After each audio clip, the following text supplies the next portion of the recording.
नमस्कार साथियों, आज मैं बात करूंगा फाइनेंशियल ईयर और असेसमेंट ईयर। अक्सर मैं देखता हूं कि जब भी लोग मेरे से बात करते हैं, जो मेरे क्लाइंट हैं या जो मेरे फ्रेंड हैं, जिन्होंने आईटीआर से रिलेटेड कोई भी काम होता है, आईटीआर फाइल करवाना होता है, या मेरे फिर स्टेटस देखते हैं, उसके बाद में मुझे वो मैसेज करते हैं कि सर ये मैंने फाइल किया हुआ है, मुझे कौन सा करना है, 22-23 का करना है या 23-24 का करना है। असल में उनको एक कन्फ्यूजन होती है। कन्फ्यूजन क्या होती है कि असेसमेंट ईयर कौन-सा है और फाइनेंशियल ईयर कौन-सा है। तो आज मैं आपको यही आपका जो डाउट क्लियर करना चाहता हूँ कि अगर ये आज मैं आपका ये डाउट क्लियर करने जा रहा हूँ। इस वीडियो को पूरा देखना। इसके अंदर 3 या 4 स्लाइड के अंदर मैंने पूरे का पूरा एक्सप्लेन किया हुआ है कि फाइनेंशियल ईयर क्या है और असेसमेंट ईयर क्या है। ये 2 होते हैं, एक होता है फाइनेंशियल ईयर और एक होता है असेसमेंट ईयर। जैसे कि what is financial year and what is assessment year. तो आज हम बात करते हैं सबसे पहले फाइनेंशियल ईयर।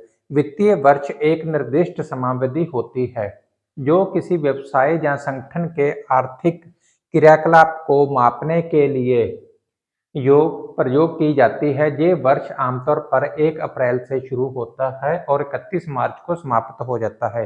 जो फाइनेंशियल ईयर है, ये फाइनेंशियल ईयर 1 अप्रैल से शुरू होता है, 31 मार्च तक होता है। यानी कि जैसे अभी जो आज 1 अप्रैल है, तो इससे पहले जो पिछले साल का था, यानी कि 1 अप्रैल 2023 से स्टार्ट हुआ था, 31 मार्च 2024 तक ये फाइनेंशियल ईयर था, वित्तीय वर्ष था। ये समावधि किसी भी आर्थिक वर्ष के लिए लागू हो सकती है जो कि सरकारी विनियमों या संगठनिक नीतियों के अनुसार निर्धारित की जाती है। इस अवधि के दौरान आय, खर्च और अन्य आर्थिक गतिविधियों को लेकर रिपोर्टिंग और लेखा परीक्षण का काम किया जाता है, जिससे व्यवसाय या संगठन की आर्थिक स्थिति का मूल्यांकन किया जाता है। 1 अप्रैल से लेकर 31 मार्च के बीच में जितना भी हम किसी बिजनेस में या किसी संस्था के अंदर जो भी काम पैसे से रिलेटेड वित्तीय लेन देन किया जाता है, उसका जो लेखा जोखा होता है, उस सारे को उस फाइनेंशियल ईयर का अकाउंट माना जाता है। यानी कि उस साल के अंदर जितना भी काम आपने पैसा लिया है, दिया है, बिजनेस आपने किया है, सेल किया है, परचेज किया है, वो सारे का सारा काउंटिंग इसी में फाइनेंशियल ईयर में किया जाता है। 31 मार्च हम सुनते हैं कि क्लोजिंग है। आज पेमेंट भी हमारी 2 या 3 दिन लेट आती है, क्योंकि 31 को क्लोज होता है, आगे से नए फाइनेंशियल ईयर स्टार्ट होना होता है और इस फाइनेंशियल ईयर का असेसमेंट ईयर स्टार्ट होना होता है। अभी देखते हैं असेसमेंट ईयर, मूल्यांकन वर्ष। असेसमेंट का मीनिंग होता है मूल्यांकन, यानी कि उसका विश्लेषण करना, मूल्यांकन करना। मूल्यांकन वर्ष एक आर्थिक वर्ष की चरनी को कहा जाता है जिसमें एक व्यक्ति या व्यापारिक संगठन अपनी आर्थिक संबंधित जानकारी को वित्तीय निकाय या कर अधिकारी को प्रस्तुत करता है। ये वर्ष वित्तीय वर्ष के तुरंत उसके बाद आता है, जिसे मूल्यांकन करना आवश्यक होता है। जैसे कि यदि वित्तीय वर्ष 1 अप्रैल 2023 से 31 मार्च 2024 तक है, तो इसका मूल्यांकन वर्ष 2024-25 होगा। इस समयावधि के दौरान व्यक्ति या संगठन की आर्थिक स्थिति का मूल्यांकन किया जाता है और उन्हें किसी आयकर या अन्य वित्तीय नियमों के अनुसार आर्थिक संबंधित कार्रवाई के लिए आवश्यकता होती है।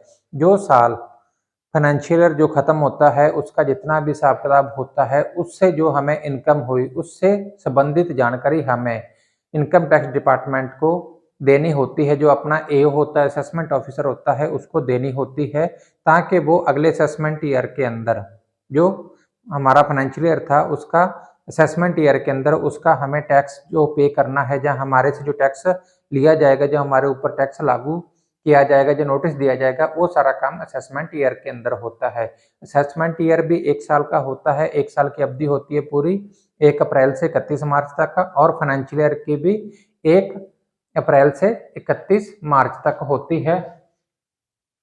1 अप्रैल 31 मार्च यानी ये अगर फाइनेंशियल ईयर है, तो इसका असेसमेंट ईयर होगा जो ये 23-24, यानी कि फाइनेंशियल ईयर जैसे 1 अप्रैल से 31 मार्च तक हुआ, और असेसमेंट ईयर भी सेम उसी का अगले टाइम से होता है, 1 अप्रैल से 31 मार्च तक का। उदाहरण के तौर पे अगर फाइनेंशियल ईयर 2023-24 है, तो उसका असेसमेंट ईयर 24-25 होगा। ऐसे स्टार्ट होता है 1 अप्रैल से 31 मार्च, 1 अप्रैल 2023 से 31 मार्च 2024 तक जो फाइनेंशियल ईयर था, उसका असेसमेंट ईयर कौन सा होगा? 31 मार्च 2025 तक होगा। 1 अप्रैल से स्टार्ट हो जाएगा, 31 मार्च तक ये क्लोज हो गया। 31 मार्च के बाद यानी कि 31 मार्च 2025 तक असेसमेंट ईयर उसका होगा। इस 1 साल के अंदर हमें जैसे अभी 31 जुलाई तक टाइम दिया जाता है आईटीआर फाइल करने का, उसके बाद दिसंबर तक डेट दी जाती है, उसके बाद हमारा 31 मार्च तक होता है टाइम, जो कि हम लेट फीस के साथ में जहाँ आईटीआर यू फाइल कर सकते हैं। लेकिन इसके बाद में जैसे ही नया फाइनेंशियल ईयर स्टार्ट हो जाता है, पिछले फाइनेंशियल ईयर का असेसमेंट नया स्टार्ट हो जाता है, तब हम पिछले जो सालों का आईटीआर जो हम नहीं फाइल कर सकते। इस वीडियो को लाइक और शेयर करो, क्योंकि बहुत से दोस्त ऐसे हैं जिनको अभी तक फाइनेंशियल ईयर और असेसमेंट ईयर का पता नहीं है, इसलिए वो अपना सही आईटीआर टाइम से फाइल नहीं करवा पाते, जो उनको करवाना चाहिए। और अगर आप आईटीआर फाइल करवाना चाहते हो तो ये दिए हुए नंबर 7889095570 इस पर मैसेज करें। आईटीआर फाइल करने की फीस ओनली 500 रुपये है। अगर आपका रिफंड ज़्यादा बनता है, 1 लाख से ऊपर है, तो उसके लिए चार्जेस चेंज होते हैं। या कुछ और आपको चाहिए, आईटीआर 1 जो सैलरी पर्सन के लिए है या फार्मर के लिए है, जो आपको बिल्कुल आईटीआर 1 सिर्फ सैलरी पर्सन के लिए है, और आईटीआर 4 जो बिजनेस इनकम जो आपकी होती है उसके लिए है। आप ये अगर फाइल करवाना चाहते हो तो इस नंबर पर मैसेज कर सकते हो। इसकी फीस ओनली 500 रुपया है।